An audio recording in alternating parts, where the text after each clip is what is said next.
All right, what is up, HiFi Summit? How are you guys Yeah. doing? It is day 2, and we are here with Jonathan from MoFi Distribution. How are you doing, John? Doing real well. Thank you for having me over here. Thanks for being on the show. We thank you I want to very thank much. John real quick because he's the first one when I just started my channel. He's like, "Hey man, we want to come out to Explona and go check out some cool stuff." I was like, "Dude, this is the most awesome thing I've ever heard." He called me up. I was super happy that day, and so thank you for inviting me out. You guys gave me a good time. Yeah, I should be asking for your forgiveness, man. I got you deeper down the rabbit hole. Oh yeah, I had a great time. MoFi Distributions in the house. We got Ben, we got Lenny in here. We got all kinds of people. It's gonna be a good time. Yeah. Let's make it happen. Yeah, nice. Well, hey, you guys are doing an awesome job too. Thank you for putting this show on. I don't think people really understand how much work was put into this behind the background here, and you guys are killing it. So thanks. Awesome. Thanks again. Appreciate it. It's a great thing for the industry to help push us forward. Obviously, with everything we're dealing with right now, just like everyone else, you guys creating this platform for brands like us to have a voice during these difficult times. Awesome. It's just great, man. So good job. Hey, thanks a lot. Those two did. Wait, those guys did most of the work. How do you even do? There we go. That guy right there, man. Yeah, no, I mean, Joe definitely has shown me that time he came out to Explona, he's editing video that night, at 3 a.m. staying up. He's one of the hardest working guys in HiFi. So no doubt. Yeah, we definitely recognize he's that. the James Brown of HiFi. Is that what I heard? I wouldn't go that far, man. There's only one James Brown, I met him once. That was pretty awesome. In a Delta Airport lounge. I was going to. I was 13, so junior high ish, and going on a trip with my friend and his family. We walked through this Delta Crown Lounge or whatever. His dad had access because he flies a lot. Actually, he used to work for Canary Cable. Interesting. Cable manufacturer. Yeah. And all of a sudden, I'm like, dude, is that James Brown?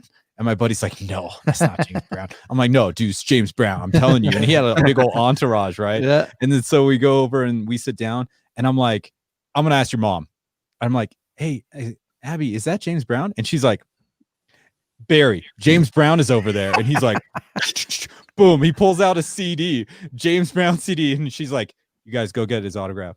That's awesome. Did they get it?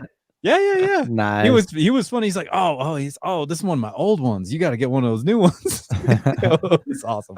You're definitely dating yourself pulling the CD out, man. I mean, that's when was the last time did you travel with those CD cases? Dude, and your portable CD player that in the 90s. Oh my God, that was everything to me. That portable CD player back in the 90s. Awesome, man. So what are we talking about today? Well, in the spirit of something you said during the opening, Joe, that you feel like it's the best course is to give something before asking for something.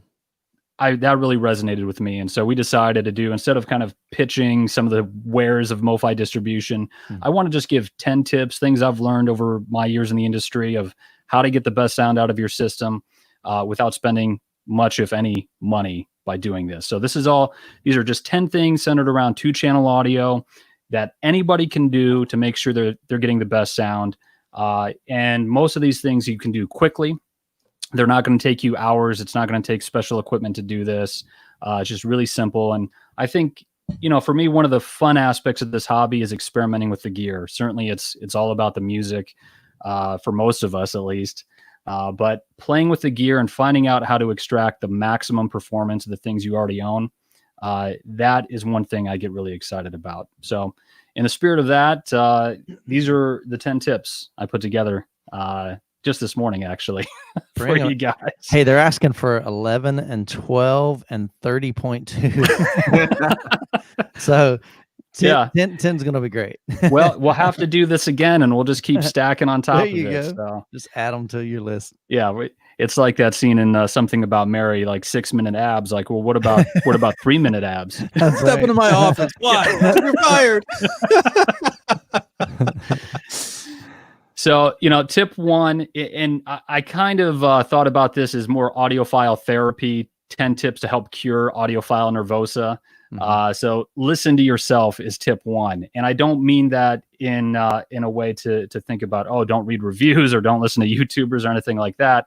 But literally when you set up your speakers, one of the most effective approaches I've learned over the years is by listening to your own voice or listening to the voice of another person. It helps if you can do this with two people and have that person who's speaking act as if they're the speaker, the loudspeaker. So start them off where the speakers are roughly going to go in your room, and that person just should be speaking towards you and walk into the room. And there's going to be a point where you're naturally going to say, stop. They sound the best in that spot. They have the deepest voice. If it's a guy, you want hear that depth of voice, that chestiness.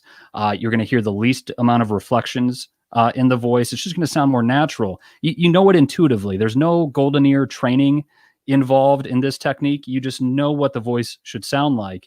And so have that person walk towards you from where the speaker is going to be roughly positioned. And that's going to be the first spot where you should set your loudspeaker. And within a few inches, that's going to be where your speaker is going to end up and sounding best in the room. And we've confirmed this by using real-time analyzers and other measuring techniques that you hardly ever do better than that. And compared to a lot of ways to set up speakers, and while we're on the subject, I do recommend checking out my buddy Will Klein's video on their speaker setup technique, which we have also used to be very effective. But this human voice technique works. I think Wilson Audio uses this. It's definitely effective, and it will cut down on the amount of time it takes to set up your speakers. So that's tip number one. So real quick on that particular tip, listen to your own voice. I think that's great. And I have some nice mics, and a lot of times I'll test stuff out, headphones and things, based on how does my voice sound. Like, I know what my voice is supposed to sound like, right? And I can get some feedback. When you're doing this technique, it's two people, or you hearing how your voice sounds it's when you're walking? way easier when it's two people. So like my colleague Ben Newhall, who you've met, when we do trainings around the country, one of us will sit down roughly where the audience is going to sit, and the other will be the speaker. It's much faster to do that. But if, hey, sometimes you don't have a friend or a spouse or whoever around the house, you'll still hear it by yourself, by walking into the room. Even from that position where the speakers are going to be, you can hear that, wow, okay, there's something different about my voice in this spot, the way it's reverberating in the room, the full range aspect of your voice. And that's a great shortcut. It's a shortcut that actually works to getting proper speaker set up. What an awesome tip. Thanks, man. You're welcome. Thank you. So that's tip one. And tip two continues on speaker setup. And this is something that we've really learned the hard way, especially at trade shows. I've been doing trade shows for 15 years now, not as long as a lot of guys in our industry, but I've seen a lot of different setups over the years. And I've made as many mistakes as anybody else. When you try to set up for a trade show, you typically have one day to get the best sound possible, and you're dealing with horrible room acoustics. And I think it's really kind of representative of a lot of homes too. I mean, hotels are worse and more challenging, but homes, most people don't have a home studio, and they're trying to set up around furniture and in the way that they live. So the second tip for this is sometimes you have to put baby in the corner. And when I'm saying baby, I'm saying your system.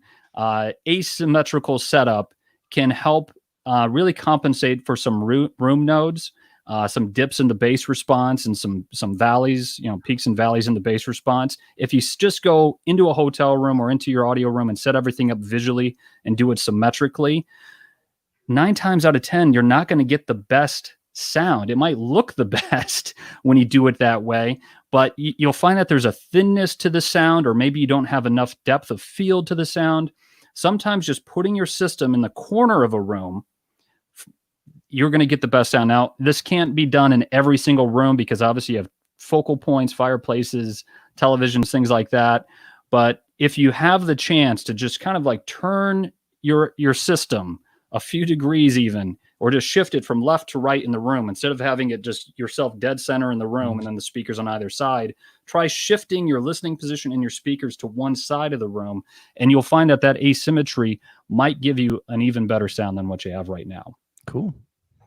Yeah, I like that comment that just popped up. Spouses. Yes, I know. Yeah, yeah, it's real. My wife signed an audio prenup, so it's all good here at the Derda household. Tip number 3.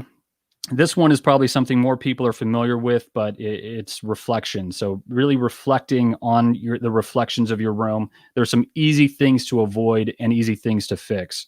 So if you have a television in between your speakers, and it's funny, I just saw a video last night where Steve Guttenberg was talking to a guy about putting a TV between your speakers. That is sonically one of the worst things you can do. Now, if you have a theater system, it is what it is. But if you're talking about a 2-channel audio setup, putting a TV between them, or putting even your HiFi itself, the equipment and the equipment rack between your speakers, sonically is terrible. It might look cool, but all the reflections off the faceplates, off the rack, if you have a turntable especially, it's going to get loaded up with all the bass frequencies being so close to the speakers. It's not good for soundstage, for depth, for imaging. So trying to keep that equipment, try to keep your speakers with nothing between them. And on that note, try not to have anything between you and your speakers. So, look, a coffee table in the living room, again, it might be a necessity, but when we're talking about sound quality, if you have a coffee table, it's one of the worst things you can do for the sound quality of your 2-channel setup. So either, if you can't move these things, either cover them. If you're like me, I can't really listen to the main HiFi in my house until like 9 o'clock at night. Once the kids are in bed, everything is settled down. I'll throw a blanket over the coffee table or over the television even. And you will notice that there's a quietness to the sound. There's more direct information and more spacious sound. Reflections are easy to deal with. If you just put a little bit of thought into it. You don't need to buy Sonex treatment or anything like that. Just use things around your house. Plants are great. There's a reason we use plants at trade shows. It's not because we're going for a jungle theme. It's to help use them as diffusers for reflections. So just household items you already have, or just by moving things around a bit, you can generally get better sound. What about like a soft ottoman? Somebody asked a question about that. Would that work? Bigger plush furniture can be tricky. And, there's been times where certain couches or chairs, if you move those around, you will hear a big difference. But without knowing specifically or being in the room, there's too many variables to come up with a rule of thumb there. Tip number 4, continuing with speaker setup. I was just watching that whole Bulls documentary on ESPN, that Last Dance, and Phil Jackson running the triangle, and it made me think about how important triangles are in audio setup, especially for stereo. When you're setting up your speakers, your goal is to have a triangle. So if you're one point of that triangle, your speakers are those 2 other points. It's critical, and I've seen this so many times. I can't believe that we haven't gotten past this, where the speakers are at different distances from the listener. You are not going to get a stereophonic sound field when you do that. So having that triangle where the speakers are the exact same distance to the listener is a critical step to get your system to do what stereo is intended to do. But that's often overlooked somehow. We see it all the time. I use the body smile. That's great.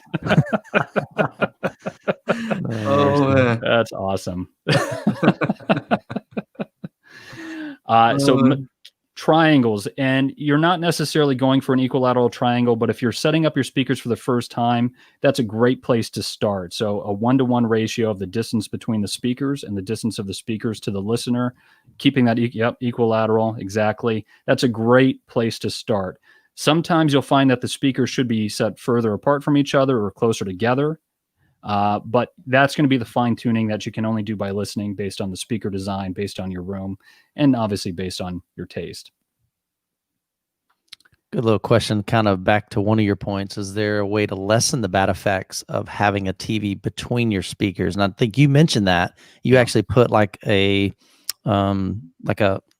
I just put like a blanket, man. Blanket, yeah, like just a little throw rug, not a throw rug, but but just like a nice blanket, that you have on the couch anyway. Yeah, just soften up that reflective surface. It's just like with windows in your house, having those like open cell drapes helps. Sure. You don't want to over dampen your room, kind of getting back to the reflections. You know, one thing we used to do at trade shows especially is get that big, thick, black velvet pipe and drape and just kind of black out the room. And but the sound would get so dead by over dampening the room. So you can go too far. There can be too much of a good thing when we're talking about reflections. For that TV question, would you say it's preferred to absorb the sound rather than to allow it to reflect, maybe?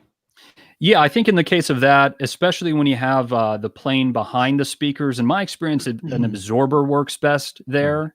But look, room acoustics, you ask 1,000 experts, you get 1,000 different opinions. That's probably one of the most frustrating things about the subject to normal folks of, well, how do I get what I want to do without spending a ton of money? And that's why I suggest start with household items like bookcases, plants, blankets, things like that. Yeah. Start with what you got. And you'll notice the pros and cons of each approach that you take. Very cool. So we ran the triangle. Tip 5. Now this one might be a little. I can see some people will be skeptical with what I'm about to say. Bring it, man. Bring it. I don't want to get flamed on the audio science forums or anything like that. Hey, this is the daily hi-fi. Yeah, we have a good time. This is a safe space. Yeah, safe space for audiophiles. Safe space. Safe space, man. Let's go. So if you look at the back of a lot of speakers, you'll notice that there's 4 binding posts, 2 top, 2 bottom for bi-wiring or bi-amping your loudspeakers. Now, that's a whole nother debate, the benefits, pros and cons of bi-wiring. But let's say you have a normal set of speaker cables with the plus and minus on them. You might not put any thought into which of those posts in the speaker you put it into, whether it's the top or the bottom. Okay. It makes a difference. Believe it or not. All right. Have you guys heard this before? No, I haven't. That's why I'm kind of intrigued, because I've just typically, I think I normally put it on the top where the treble is, but but there's no rhyme or reason to that. I figure there's a jumper there. It's going to send that, signal down to those lower woofer frequencies. So what would you title that tip? I don't know if I have a title for it. You got to give me something, because I'm typing these as you do. No, you're quick with it. I wasn't sure. I thought John had them. Are you typing those out? Maybe title it, "Are you a top or are you a bottom?" I don't know. What? Oh, hey. Hey, let's take it easy here. But choose one. Now, you're right, Michael. The top is usually the best. 9 out of 10 times, that's where you're going to get the best sound. But sometimes you'll notice that if you plug into the bottom connectors, you get a more even frequency response. The sound is just more natural. And then their third way, there's actually a third choice on how you can connect your speaker cables, is by putting the positive in the top and the negative in the bottom. Interesting. Okay. And on some Never speakers, thought about doing that. Yeah, on some speakers, that's the best sounding way. So you like that? So you actually prefer putting one on the top? So both. So positive on the top, or does that matter? It doesn't seem to matter, but generally, for whatever reason, we go positive on the top, negative on the bottom. And on certain designs, that's the best sounding way to do it. Now, I don't have a database of saying, oh, this brand speaker do this, this brand speaker do that. But this is another free way to experiment with things you already have and say, wow, the top is the best, but I hear the difference going the other way, and I can see why that would be a benefit as well. Okay, so I'm just curious, like in the chat, what do you guys think about that? I mean, have you ever even heard of that? I've never even thought about doing that. I've never. Look, if you don't believe it, it costs you $0. Exactly, man. Not Just selling anything. You don't have to try it. Yeah. Either way. Right. And then we go back to, like, just experimenting with your setup and listening. Does it make a difference? Does it sound better with, I had no idea. I always plugged them into the bottom. Yeah, I always do top for whatever, and there's no rhyme or maybe they're easier because I don't have to bend down as far. I don't know. Yeah, right. Because they're all the way on the bottom. But interesting. So a lot of it. Let's see what everybody's saying over here. Oh, here's a good question. So what do you do with the jumpers, John? Would you need a wire, not the plate type of jumpers? And that's a great question, because that's the next thing I was going to say. Replace the jumpers. All right. So that is tip. That's a tip. That's part of the same tip, because we're talking about the same thing, but replace the jumpers. Now, you don't necessarily need to get like a pair of audiophile jumpers. Just, cut off a little short run of speaker cable and replace those crappy brass jumpers. And that is a nice, easy upgrade. And my buddy Josh here with the comment from Macintosh, matching jumpers for synergy with your cables is ideal. Yeah, I generally agree with that. If you can do something that's similar to the speaker cable that you have, that's great. But even just getting generic, 12 gauge copper wire to replace these jumpers is going to be a nice upgrade that doesn't cost hardly anything. Get rid of those crappy brass jumpers. That's what he's saying. Those are bad. Like with I don't know. Those are not very good. Typically. So I heard they cause there's a difference in impedance, right? There's resistance in those jumpers. Is that correct? I heard that. I don't know if it's true. I always thought you just replace them, like if you lost the other ones or you buy some used speakers and they didn't have them because they lost them. I'm like, dang it, now I got to make my own, Yeah. But there is a sound quality benefit as well. Even something that's so short, you would think, oh, that's an extremely short signal path. Yeah. And I can't say it's resistance because these do have very low measurable resistance. But again, this is one of those kind of almost free tips. Doesn't hurt to change try. these. If you don't want to go to full bi wiring of your speakers, just change these jumpers, and that'll be a nice little upgrade. Cool. So I think that was tip 5. Tip 6. This kind of gets back to speaker setup. Making sure your speakers are level. That's another thing that I see kind of missed all the time. So we kind of got our triangle, we got our distances set up, but then if one speaker is kind of, instead of being perfectly straight up and down, if it's shifted over, you're going to have these phase anomalies and cancellations between the left and right channels of the loudspeakers. Your imaging is not going to be as precise. Your sound stage isn't going to have the same kind of depth and envelopment. Just by getting your speakers both perfectly level, or if you have to rake your speakers back, and some designs prefer to be raked back a few degrees, making sure it's the same on both speakers can make a pretty not subtle difference on your speaker setup. And the other benefit of leveling your speakers is now they're perfectly stable as well. So especially if you have spikes on your speakers, you want those things to be really steady where your speaker's not rocking back and forth. So this is an easy measurement. You just need a spirit level or even an app on your phone. Leveling your speakers can make a very nice improvement. So just double check that before you're done setting up your speakers. So what about like some speakers? I know like the Martin Logans that I've got in for review, they're angled on the top. So would you just measure like the front? Because I guess the front is level. Yeah, I've set up a lot of Martin Logans, and those are trickier because even the subwoofer cabinet usually has a slope to it.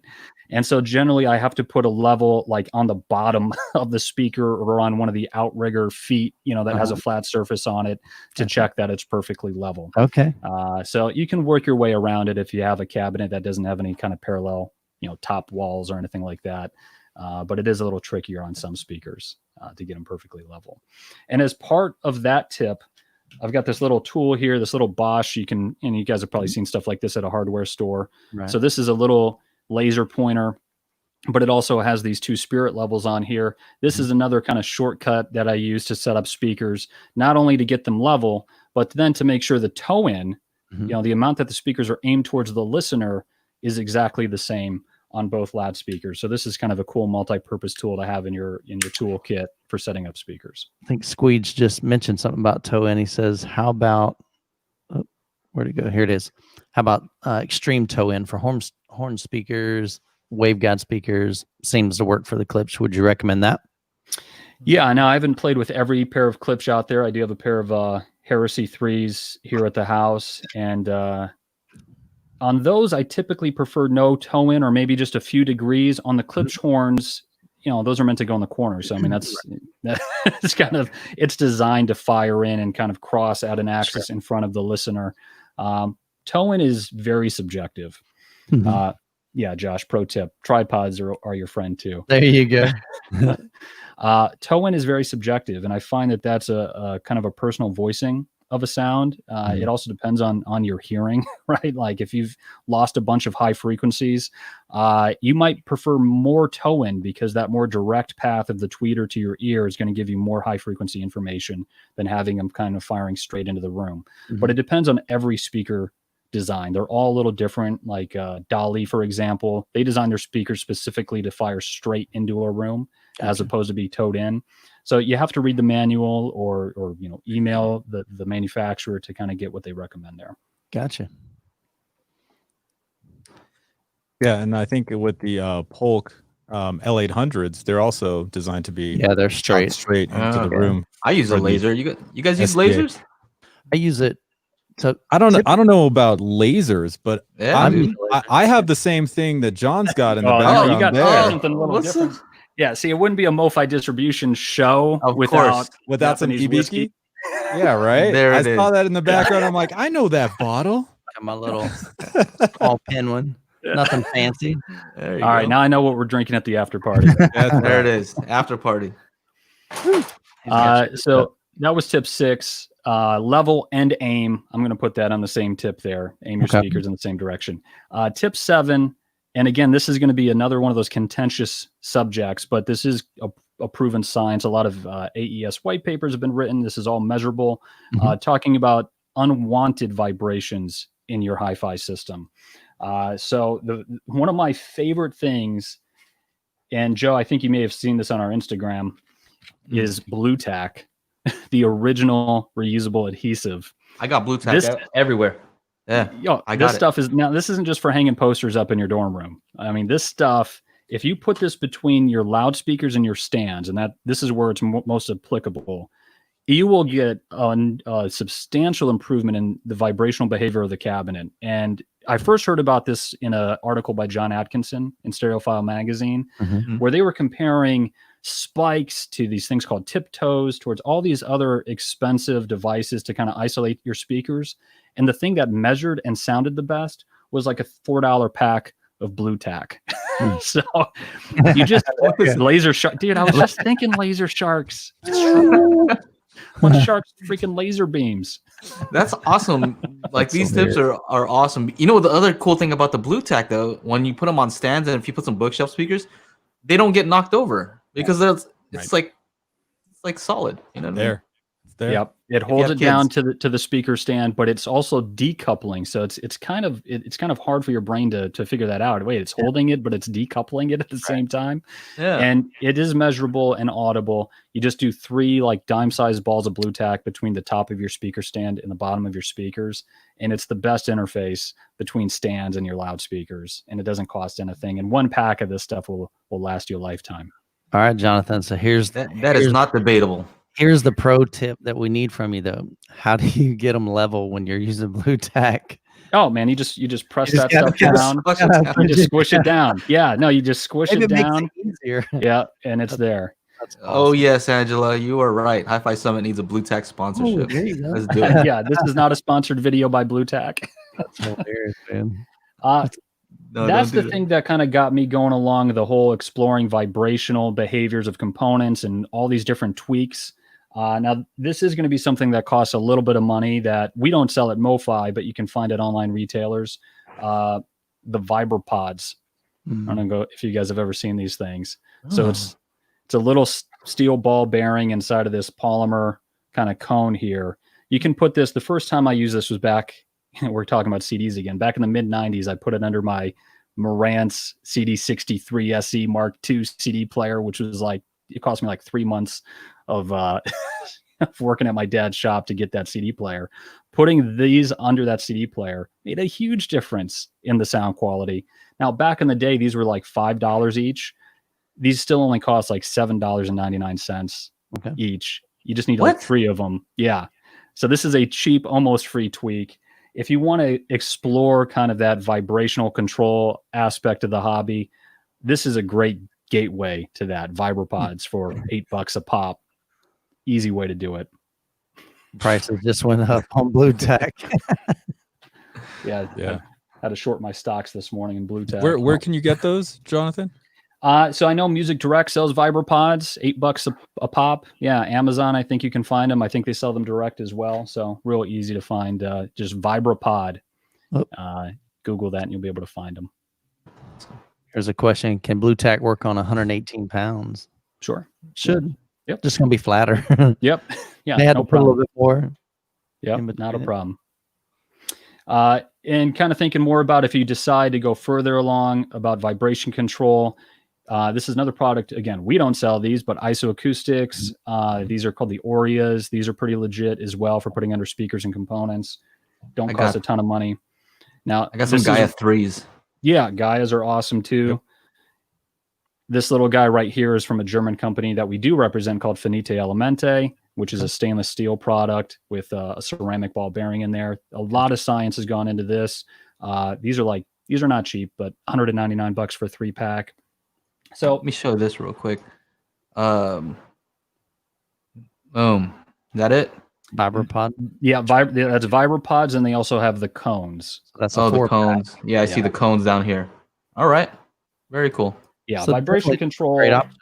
You can spend a lot of money on this. So really kind of starting with Blue Tack and VibraPods, figuring out if this works for your system and how effective it is. That's tip number 7. Racket balls. Yeah, racket balls, man. That's a great tip too. We used to do that back in the day. You'd cut some racket balls in half, put them under your turntables. That's a cheap way to get vibration control. Man, I forgot about that. Good tip. And then kind of going along with vibrations, if you guys watched our solid steel video on the brand page, we talk about another tip, which is speaker stands. Now, this is a stand that Solid Steel makes, and the metal poles in most stands are hollow. And here's what you get when you have a hollow metal tube. Oh, that sounds good with audio, right? Oh. I'm a professional, That's what you guys. Give me more cowbell. I mean, all right, now here's one. Same stand, but now it's been filled up with lead shot. oh, snap. Oh, there you go. So Well, you're half Filipino. You could use rice. No. That's what I would use. a lead shot. Where did they get lead shot from? Yeah. So what is how? So yeah, you can get lead shot at a sporting goods store typically. So here's my half bag left of lead shot after filling up that stand. Gotcha. You also want a funnel. Sand work? Sand works great too. You just want to make sure it's dry. So going to your like Home Depot or Lowe's or whatever, that it's a dry play sand. You don't want any moisture being in contact with metal parts, obviously, for rust. So let that sand dry out. But yeah, sand is cheaper and just as effective. So rice might not be good. It might get some bugs. So don't do that. So Where sand. you get your rice from, bro? I don't know. I'm just thinking if you put them there for years, probably not a great idea. I don't know. Okay. Years. Yeah. Hey, by the way, those solid steel stands are hot. You see on Instagram, Audio Moves, he's always using those solid. Oh, those are hot. Anyway, back to you. Rice not recommended. There it is. Just to put rice with bugs not recommended. Yeah. As an aside, because you said Cat rice, litter in a pinch. Yeah. I would not do cat litter probably. With rice, there's these guys in Japan. Obviously, they take cooking rice very seriously in Japan. That I've seen them buy $3,000 power cables to hook up to their rice cookers because they think it makes a difference. So, when we talk about HiFi, when we talk about spilled over HiFi into cooking mentality, rice. yes, Oh, rice wow. cookers too, man. Does it lower the calorie count there when they do that? I think it's all about the flavor. Oh, It's all okay. about the flavor, yeah. Love it. So tip 7, get rid of unwanted vibrations. There's a lot of different ways you can do that, whether it's with Blue Tack or these fancy, VibraPods and things like that, filling your stands. But these are all kind of cheap ways you can do that. And you will notice a difference, especially in bass impact when you fill your stands. The bass is tighter, the sound is bigger and more powerful. Music is a vibration. So anything you can control unwanted vibrations, the better your system's going to sound. I thought I'd change that to 7, but anyway, you guys get the idea. Yes. Yeah. Yeah. So tip number 8, this is another free tip. Don't get your wires tangled. I don't know. I mean, you guys look very meticulous and neat, so I'm sure you don't have tangled up wires behind your systems, right? No, Mess. no. It's a freaking mess back there. Oh, not me. Yeah. Not only does the mess make it difficult to kind of change things out in your system and follow wire paths, it actually does affect the sound. And if you really look at the main culprit is one of these guys right here. So you've got your Standard generic IEC power cable. Yeah, your generic power cable. Now, power cables that come with your components typically are not shielded. They don't have any kind of complexity to the geometry of the conductors in the wire. So this thing is effectively an antenna. It's not only taking in any RFI from aerial noise, common mode noise around your room, it's also generating an electromagnetic field. Now, if you have this wrapped around your fancy schmancy interconnects, There you go. right, And cable management, right? Yeah, and multiply this times 20, 30 cables, you can possibly have a bit more grunge in your sound than what you could really realize just by unwinding and separating these cables and keeping them apart from each other. So typically I recommend try to get at least 6 inches if the cables are running parallel to each other. Keep them at least 6 inches apart. 12 inches is better if you can do that.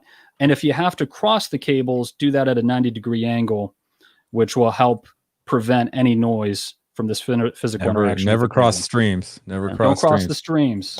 I remember in car audio installing that stuff, we'd run power on the left side or power on the opposite side of the signal because we cause issues. Yeah. Yeah. I just mentioned social distancing for cables. There you go. Nice. Yeah. So cable management, I mean, your system will look nicer, but it might actually sound better. This Tristan guy is killing me. Tristan's always in there. Yeah. He's the best. Real quick. He's like the Michael Scott of this live stream. Oh, great. So don't get your wires tangled. That's a free thing. You spend a few minutes doing that and do it before and after. Listen to your system, then go behind the rack, untangle your wires, do a nice pathway, and you might notice, hey, wow, it is a little bit clearer sounding. But at the very least, you'll feel better. The cables are all sorted out now. So that's tip 8. Tip 9, clean your connectors. So for this, I actually went into one of my many cable drawers at my house, and I hope you can see this on camera. So this is a banana plug that's just been sitting in a drawer for about a year. It's pretty kind of grungy and oxidized. You been cleaning out your ears with that, or what's going on there? I probably do need to do that, man. And now here's one that's been cleaned. So you can see kind of side by side. Big difference. Yeah, big difference. Now, I was using a product that we no longer make called Sonic. I don't know if you can see that there. Sonic Connect. Okay. But just go to like Sweetwater, or maybe you don't have Radio Shack anymore, but you can find cans of Deoxit, which is another great cleaner for connectors. And just like with the wires getting tangled up, if you clean all the connectors in your system, so including the ends of the power cables, the ends of the speaker cables, your RCA connectors, you can realize a bit of it's not going to be night and day, but a bit of an improvement in terms of the clarity of your system. And a can of Deoxit costs like $15. So really easy, affordable tip. And if you do that, I mean, I don't think any of us probably do that as often as we should, but if you do that like once a year, you're going to be good. So Deoxit, hey, you know what? Deoxit is also good for like potentiometers. Like if you have a noisy volume knob or something like that, it makes noise. Spray some of that, right? You turn your knobs and it kind of gets rid of that little. Yep. Yeah. Right. Yeah, the noisy fader. Yeah, all that stuff. They have a few Deoxit. for that. We got a bunch of like inexpensive products. Yeah. Blue tack. All right. Yeah. Cool. We're gonna go back through these real quick too at the end. So all right. Yeah. All right, then the last tip, and my buddy Lenny, who I think is on here, he likes to say things always sound better after 3 a.m. Chana would agree. Yeah. My mom always said nothing good happens after 3 a.m. But that's the best time. After midnight. Oh my kids, nothing good happens after midnight. Yeah, but you might notice that after a certain time of day, your system seems to sound better, and that's not just because you've had some Hibiki Japanese whiskey, or that you're relaxed. It really has. Well, yeah, it does. That helps for sure. I can agree.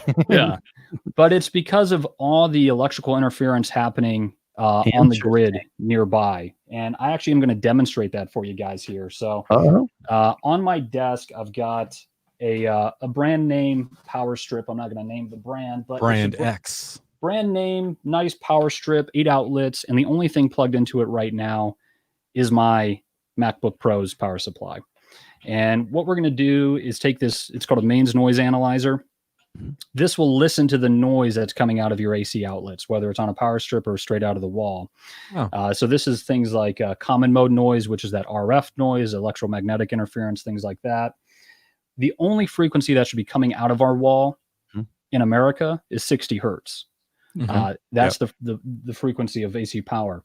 Okay. This listens to everything else. So I'm just going to plug this into the power strip. It's got a speaker on the back here, so you'll be able to hear it. And on top of that, it has a little meter that will read up to 999 or 1,000. Okay. And we'll see what we get here.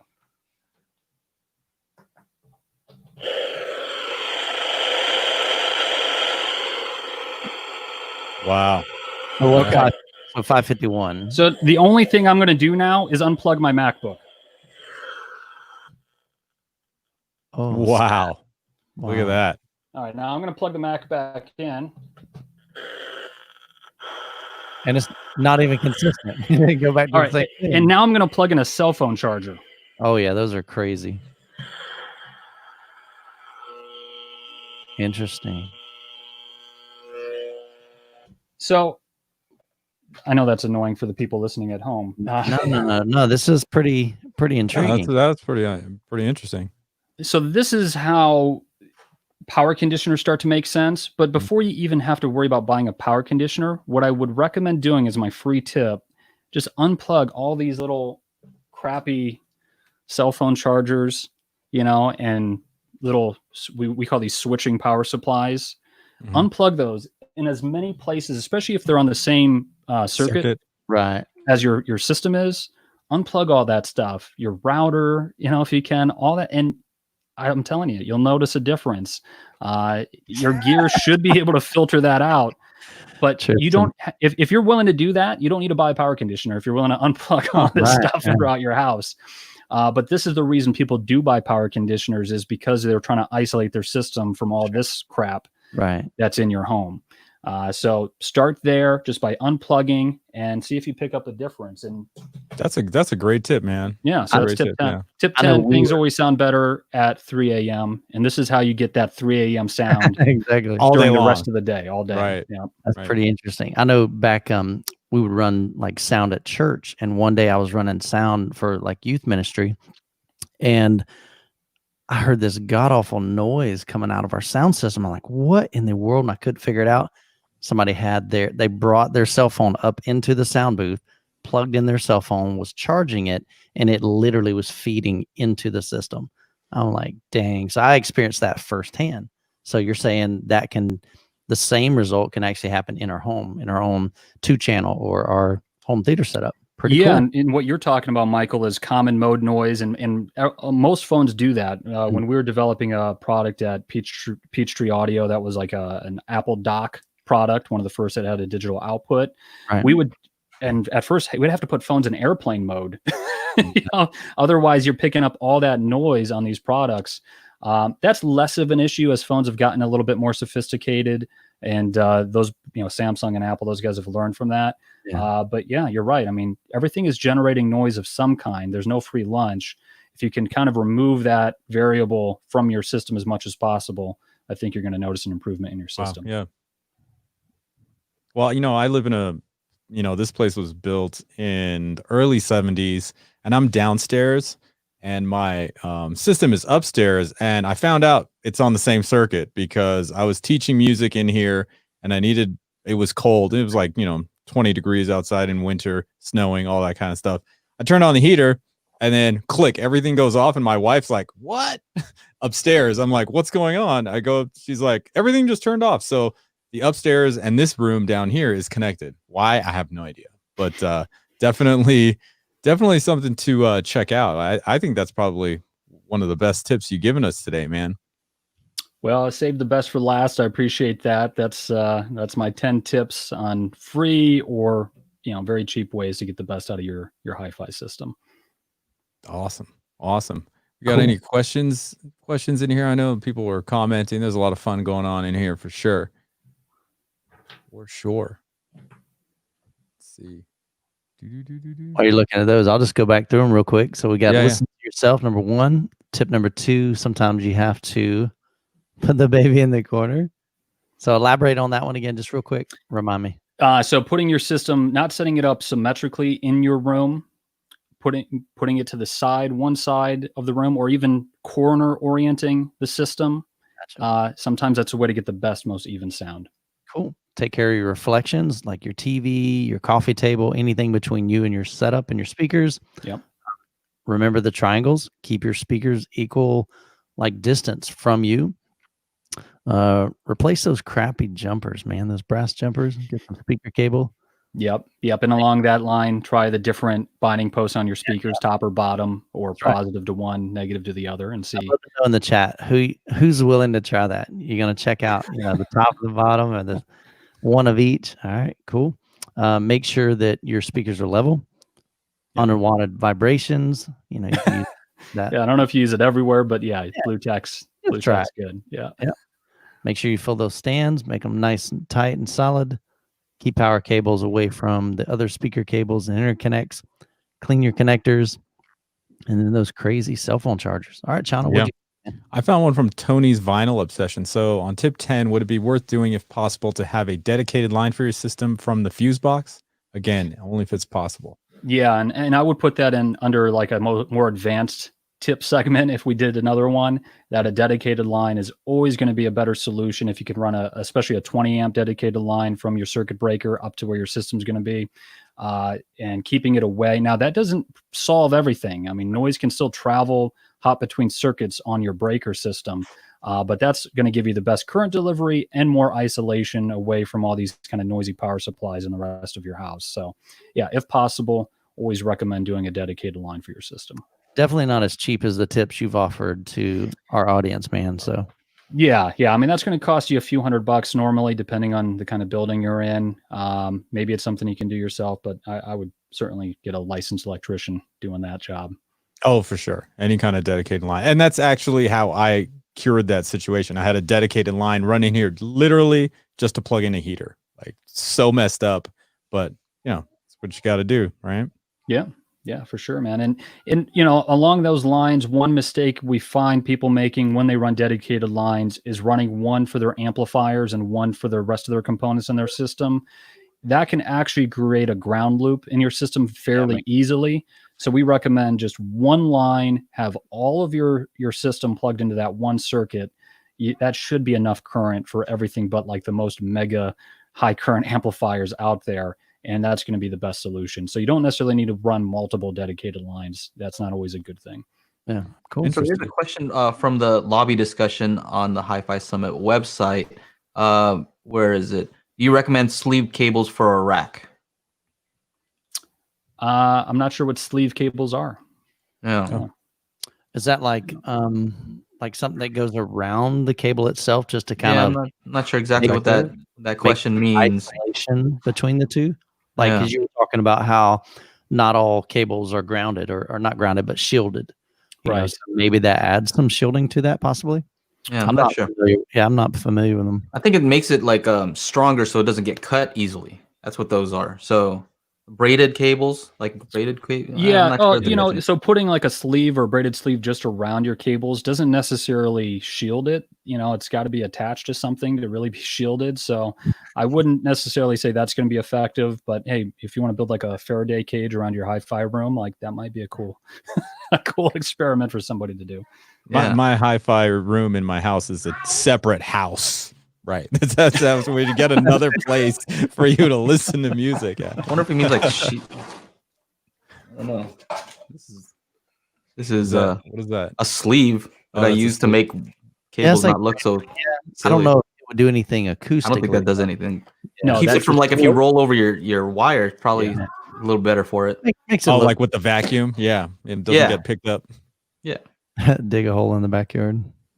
Yeah. There you go. Any questions from the chat? That was awesome, man. Yeah, man. I mean, got some great feedback Natural. here. Or was the one I saw? Yeah, Tom's dedicated ground rod. Yeah, I mean, if you can do that too, having a good ground for your system, man, that makes a noticeable difference as well. But that's definitely not a free or easy tip. But if you can do it, that's great. No, I have actually. Hold on, let me bring something up here on the screen. That you were pulling. Yeah, bring it in. Adam, we'll get back. I know you didn't necessarily come in here just to promote, but you have some new stuff over there at MoFi. Yeah, can we talk about that real quick? Yeah, just because I'm interested. Yeah, we've been pretty busy these last few months. We created 2 new websites for one for Wharfdale. So wharfdaleusa.com is a new site that just launched about a month ago that puts consumers in touch with dealers. And the way it does that, it looks like any other e-commerce site. You can just order it, add to cart any pair of Wharfdales. but your order is going to be fulfilled by your nearest brick and mortar Wharfdale authorized dealer. And this was an important thing that we did during the shutdown, trying to get as much business to these brick and mortar dealers who couldn't have customers coming to their stores as possible. We basically have given them an e-commerce platform with Wharfdale to take advantage of and get in touch with customers. So that's been a big thing. And Wharfdale's been on fire. Maybe I shouldn't mention fires, Joe. I don't know if it's too soon. No, I'm okay. Hashtag too soon. I'm good considering this. I think you need to win those Dent 85s, man. Didn't yours get torched? They did. I was hoping out of all of them, like if those survive, that would be great. But they were right. They were right in the middle of everything, I guess. Yeah. But yeah. So you guys got this setup. These here, Dent 85th, and then this new Leak. What's up, man? Yep. So with Leak, which is a sister company to Quad and Wharfdale, it's part of the International Audio Group. Leak's a name that's been in the industry for ages and is finally coming back with this new integrated amplifier called the Stereo 130. So the HiFi Summit is actually kind of like the US launch of Leak. I was hoping to have one here in my home office, but with COVID, things just kind of didn't make it in time to get to the house. But this thing, man. When my colleague Norbert and I saw this, you met Jamie at Expo last year. Yeah. Jamie did a little pitch deck for us on this, and we're just like, I don't care what it costs. I want that thing. Looks awesome. Yeah. So Leak is coming back. The Stereo 130 is a 2-channel integrated amp with a built-in ESS Saber DAC. It's got Chana. It's got a very nice DAC in it. It's got a great moving magnet phono stage, which most of the time when you have a phono stage and integrated amps or receivers, it's kind of like just a throw in. Designers don't spend a lot of time. This thing is a legit phono stage. It sounds awesome. It's the real deal, huh? Real deal, moving magnet phono stage. But beyond that, I just love the way the thing looks, man. The knobs, the walnut wood cabinet, it just kind of speaks to me in this mid-century style. And it's affordable too. I think this is going to come in at $1,100 or $1,200 for the integrated with the wood case. Nice. And hopefully somebody wins. We're expecting them to come in August. We have a giveaway here at the summit where you could be one of the first people in the country to get one of these. Oh, y'all hear that? I made a post for that too. Let me see if I can bring that up. I don't know if you guys follow me on Instagram. Let me see if I can share that application window. This one here. I made this after a quick discussion. We talked real quick on the phone, right? Dude. A Leak Stereo 130 and a pair of Wharfdale Dent 85th anniversaries will instantly turn anyone into a Don Draper. There you go, man. That's all you need right there. Yeah, and my wife said that's not necessarily a good thing. No, not really.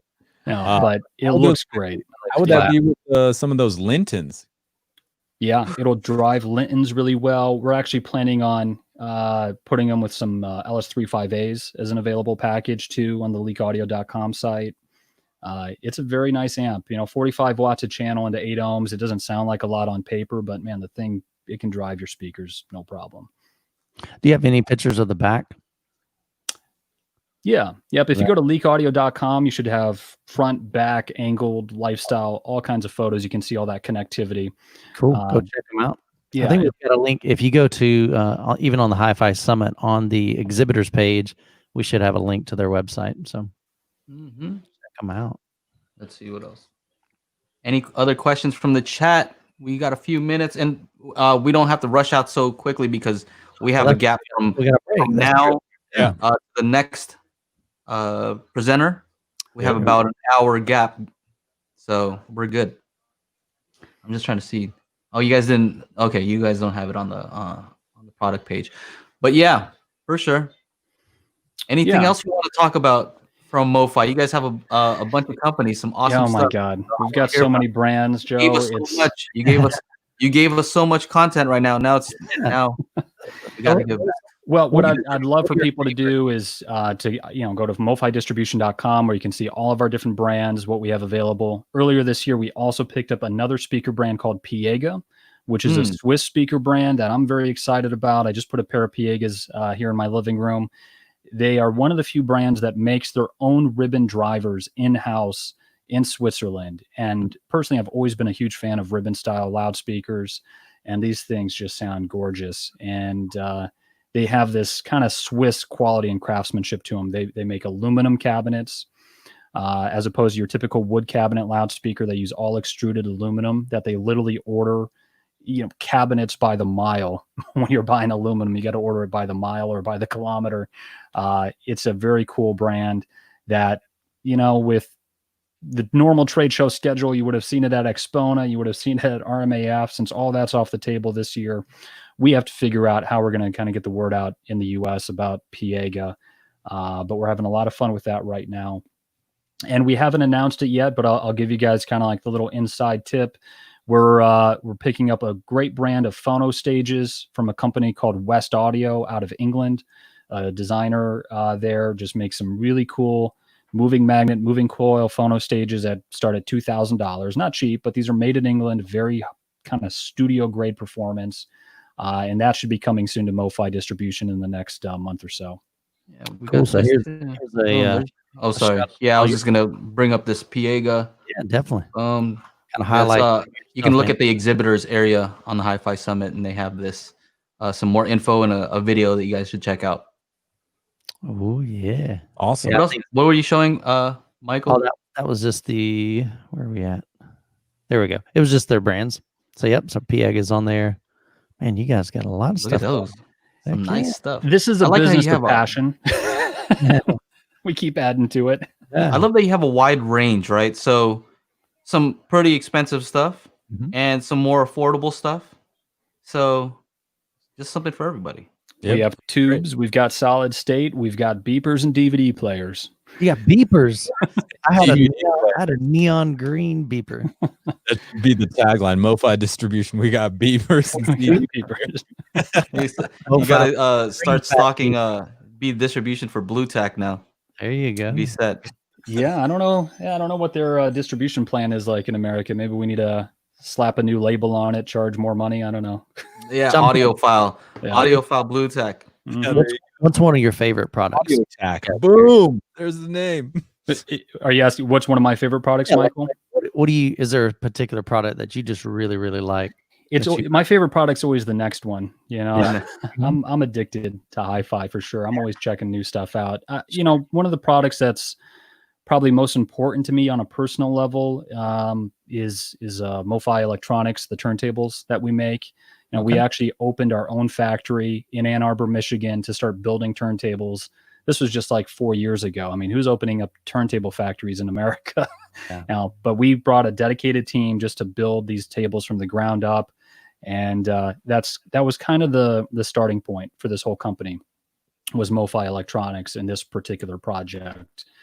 And I feel like we're bringing great quality analog sound. It's not the cheapest turntable you can buy, but in the grand scheme of things, it's affordable, and I think something people are really proud to own once they get it. So that's the thing that's most special to me. Those look slick. They look nice. Yeah. And then, of course, the records, man. I mean, I can never get enough records. I think somebody commented they could use that Donald Fagen Nightfly record back there. I've got, I don't know if I need to censor this, but here, I'll censor this for the Santana Abraxas Oh, box. yeah. That, Love this that one. thing, when we came out with it, retailed for $99 for, an album, which seemed like a lot of money, but these are going for like $1,200 now on eBay. The records are a ton of fun, man. I love that part of our business. Very cool, man. Well, that was awesome. Yep, Yeah. Tony's Vinyl Obsession. Definitely check him out on Instagram. Tony's always posting what he's spinning at the home. I think he's got an Ultra Deck. Our buddy Nuri, who started a MoFi Electronics Lovers group on Facebook. Appreciate you being here. Very cool. We got a lot of people in here right now watching live, and you can watch afterwards too. So That's right. very good. Awesome. Well, thanks again, you guys. Appreciate the opportunity to talk to you guys and everybody else here at the summit. It's been a Great. blast, man. Love- Good, great tips. A lot of them free, so definitely take advantage of those. And stick around, John, afterwards, Okay. just for a second. All right.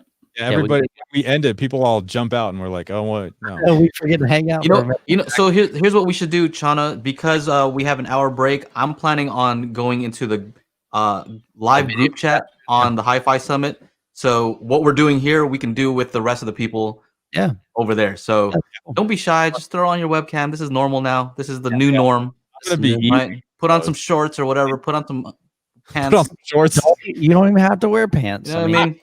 And we'll go see you over there. This Don't is show me day anything 2 of the crazy. summit. Yes. Yeah, exactly. So basically, here I'll share the screen. So basically, if you go to the top and click on lobby, you'll get to the lobby area, and this little thing here that says join group video chat, it'll open up a new window where password, good to go. Yeah. You can see we'll all talk amongst each other there and have some good times. It's like this. Look, this is and Patogo's look at that. Yep. Nice. Dang. Yep. So yeah, we'll Sweet be stuff. in that chat so people are starting to join in. So just So you guys, if you want to head over there, on and you know, I'm gonna hit the bathroom and I'll join you. Sounds good. All right, John, thanks, everybody. appreciate it, man. Alrighty. You're welcome. Let's go ahead and wrap this one up. HiFi Summit Day 2 continues on at 3 p.m. Pacific Standard Time, 6 p.m. Eastern Time, and I believe it's Vanuatu coming up next. So big shout out to John and the guys at MoFi Distribution. Thank you so much for this talk. It's been great, bro. Great seeing you guys. All right. See ya.